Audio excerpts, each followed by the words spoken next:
कि हम यहाँ किस लिए जन्मे हैं, हमारा उद्देश्य क्या है, हम क्यों जन्म मर रहे हैं। हम अपने बच्चों के लिए अपनी संपत्ति के संग्रह करने के लिए सारा जीवन न्यौछावर कर देते हैं और हमारे सामने या तो कोई बच्चे की मृत्यु हो जाती है या स्वयं ही हम चले जाते हैं। तो उस समय हमारी बुद्धि काम करने योग्य नहीं रहती, केवल हाहाकार, रोना पीटना, अब क्या होगा, बच्चों का क्या होगा, कहाँ जाऊंगा, तो इतनी सी बात समाई रह जाती है।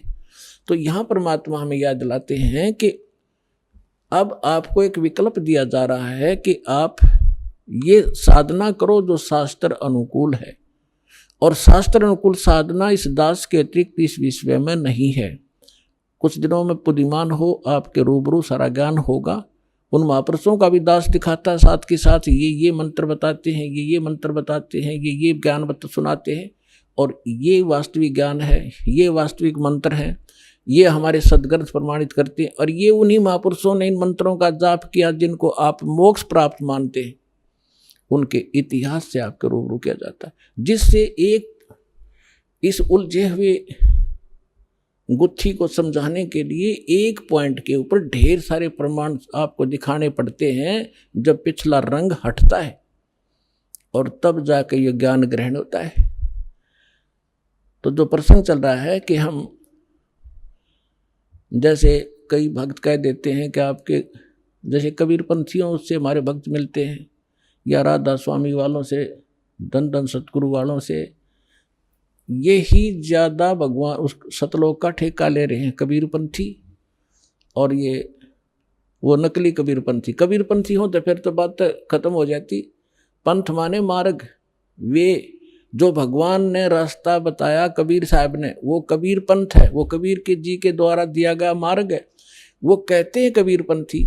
अब जैसे यहाँ हिसार से जा रहे हैं इस सिरसा की ओर और कह रहे हैं हम दिल्ली की ओर जा रहे हैं, हमें दिल्ली जाना है, हम दिल्ली पंथी हैं, तो उनको कौन समझावे कि कह रहे हो तुम दिल्ली पंथी, जा रहे हो सिरसा पंथी, जा रहे हो सिरसा की ओर और कह रहे हो हम दिल्ली जा रहे हैं।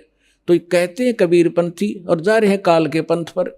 तो वो परमात्मा वाला ज्ञान नहीं और वो सत भक्ति नहीं, तो वो कबीर पंथी नहीं है। वैसे अब इनका छाप लगी कबीर पंथ की, जो कहना पड़ा है उनको समझाने के लिए कि वो व्यक्ति हैं जो गलत साधना कर रहे हैं। तो ये सभी सतलोक की महिमा सुनाते हैं, और जब हमारे भक्त उनसे कहते हैं कि ऐसे ऐसे वहाँ चलो अच्छी सही साधना है, सही ज्ञान है, तो वो कहते नहीं, वो तो काल के नाम देता, शुरू से ही काल के नाम देता है। काल कौन से? ब्रह्मा विष्णु महेश के, देवताओं की पूजा बताता है। पुण्यात्माओं, ये ज्ञान का टोटा है। जब ज्ञान संपूर्ण होगा तब आपको पता चलेगा कि ब्रह्मा विष्णु महेश ये अलग नहीं कर सकते हम इनको। जैसे श्रीमद् भगवद गीता अध्याय नंबर 15 के श्लोक नंबर 1 से लेकर 4 में एक विशेष विवरण है कि ये ऊपर को जड़ और नीचे को तीनों गुण रूपी शाखा वाला उल्टा लटका हुआ एक संसार रूपी वृक्ष समझ लो, और इसकी तीनों गुण रूपी शाखा है। इतना गीता ज्ञानदाता केवल इतना नॉलेज रखता है कि ऊपर ने तो जड़ समझो, और जड़ वो दृढ़ है, वो अविनाशी पोर्शन है जो मूल है इस संसार रूपी वृक्ष का, और उस मूल मालिक है जो जड़ है, उसी से सबको, उसी का वो सभी का धारण पोषण भी वही करता है, क्योंकि पूरे वृक्ष को, पेड़ को जड़ से ही आहार प्राप्त होता है, खुराक मिलती है। गीता अध्याय नंबर 15 के श्लोक नंबर 16 और 17 में 3 पुरुष बताए, सरपुरुष, अक्षर पुरुष, और 17वें श्लोक में कहा कि उत्तम पुरुष है तो अन्य, सरपुरुष और अक्षर पुरुष से कोई और है उत्तम पुरुष, श्रेष्ठ भगवान, और वही तीनों लोकों में प्रवेश करके सबका धारण पोषण करता है। अब इन 2 श्लोकों का लिंक अब उन प्रथम के 4 श्लोकों से है 15वें अध्याय के। तो इसमें बताया कि उल्टा लटका एक संसार रूपी वृक्ष है, और जो तत्वदर्शी संत की पहचान बताई है कि जो इस संसार रूपी वृक्ष के सभी विभागों को भिन्न भिन्न बता देगा, स वेदवित, वो तत्वदर्शी संत है। चौथे अध्याय के 34वें श्लोक में जो तत्वदर्शी संत के विषय में कहा है कि उसकी शरण में जाओ, उससे पूछ, वो उसकी पहचान बता दी कि उल्टे लटके संसार रूपी वृक्ष के सभी पार्ट्स बता देगा। सवेदवित वो तत्वदर्शी संत है। तो 600 वर्ष पहले परमात्मा स्वयं आए थे। और गीता अध्याय नंबर 4 के श्लोक नंबर 32 में जो कहा है कि वो सच्चिदानंद घन ब्रह्म अपने मुख कमल से अमृतवाणी बोलता है, वो तत्व ज्ञान है, वो निष्कर्ष है सारे अध्यात्म का। और वो तत्वदर्शी संत के ही पास होगा और मिलेगा नहीं तुझे। तो यहाँ परमात्मा ने 600 वर्ष पहले उस तत्वदर्शी संत की भूमिका, जैसी उनकी लीला है वो किया ही करते हैं। जैसा दास ने अभी वेदों के प्रमाण आपको बताए थे, रेफरेंस बताए थे, उनमें यही लिखा हुआ कि परमात्मा ऊपर रहता, ऊपर के लोक में, सतलोक में, वहां से चल कर आता सह शरीर। और यहाँ 3 प्रकार से के सतिथि से हमारा धारण पोषण करता है। एक तो आपको बता सतलोक में रहता है, जब उसको वहां तो उनका शरीर बहुत तेजों में होता है, करोड़ सूर्य मिला दे, करोड़ चंद्रमा एक रोमकूप की उनकी शोभा होती, इतना तेज है। दूसरा, प्रत्येक युग में शिशु रूप धारण करके आते हैं और एक जल कमल के ऊपर है, यानी कमल तो जल में ही होता है, सरोवर में आकर वो अपना निवास कर लेते, शिशु रूप धारण करते हैं। वहाँ से वो ये निसंतान दंपत्ति उठा ले जाते हैं और उनके परवरिश की लीला कुंवारी गायों से होती है। ये तो है प्रथम। फिर धीरे धीरे बड़े होते हैं तो बचपन से ही वो अपनी महिमा अपने मुख कमल से, लोकोक्तियों के माध्यम से, दोहों के माध्यम से, शब्दावलियों के माध्यम से वो ज्ञान प्रचार करते हैं। कवियों की तरह आचरण करते हैं, लोग उनको कवि भी कहने लग जाते हैं। एक प्रसिद्ध कवियों में से भी एक होते हैं वो, लेकिन वो होते हैं परमात्मा। अब तीसरी स्थिति वो बताई है कि वो परमात्मा, तीसरी स्थिति में वो कभी भी कहीं भी किसी को संत रूप में, महापुरुष के रूप में आकर दर्शन देते हैं, उनको ज्ञान सुनाते हैं, अपने से परिचित कराते हैं।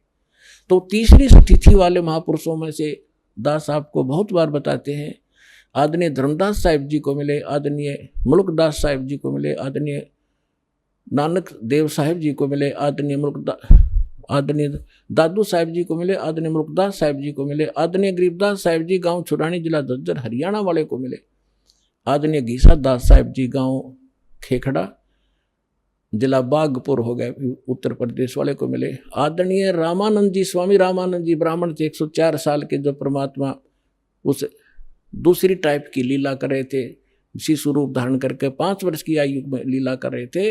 104 वर्ष के ब्राह्मण को सब वेदों और गीता से पराजित कर दिया था। तब उस महापुरुष ने परमात्मा की शरण ली थी, उनको सचखंड लेकर गए थे। इन सभी महापुरुषों को अपने से परिचित कराया था कि मैं कौन हूँ, जो तुम्हारे वेद बताते हैं मैं वही हूँ और मैं ऊपर रहता हूँ, वहाँ से चल कर आता हूँ और यहाँ ज्ञान देता हूँ। तब उन महापुरुषों ने स्वयं देखा सचखंड में जाकर, फिर वापस छोड़ा उनको। तब रामानंद जी ने कहा था, तुम साहेब तुम संत हो, तुम सतगुरु तुम हंस, और गरीबदास तेरे रूप बिना और न तुझा अंश। तुम ही साहेब हो, तुम ही सतगुरु हो। साहेब तो भगवान हो ही, आप सच्चा ज्ञान देने वाले सतगुरु भी आप ही हो। और आपके अंदर एक भगत के लक्षण है। आप जैसे परमात्मा आए थे कबीरदास, हमारे लिए एक रिहर्सल करके छोड़ गए कि यहाँ बकवाद नहीं चलेगी, जितना अधीन होगे भगवान उतना निकट आपका होगा। अधीनी के पास है वो पूर्ण ब्रह्म दयाल, मान बड़ाई मारियो बेअदबी सरकार। हमें सब परमात्मा भक्ति के लक्षण भी बता के गए हैं और उनसे होने वाली हानियों का भी परिचय दिया है, और किस प्रकार आपकी भक्ति नष्ट होती है वो भी जानकारी दी है, और कैसे सुरक्षित रहेगी।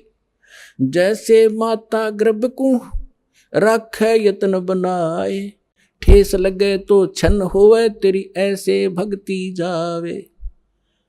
पुणात्मा, जब आपको इस भक्ति की कीमत का पता चलेगा, जैसे किसी बहन को गर्भ रहा हो माँ को, और फिर उसको पता है उसको कैसे रात को भी चिंता रहती है कि कहीं मेरा बालक, मेरा बच्चा खराब ना हो जा, ऊंचे नीचे में पैर ना रखा जा, रात में करवट लेते समय भी एकदम उधड़क कर पड़ेगी कि जब बच्चे का दाब ना गिरगी हो।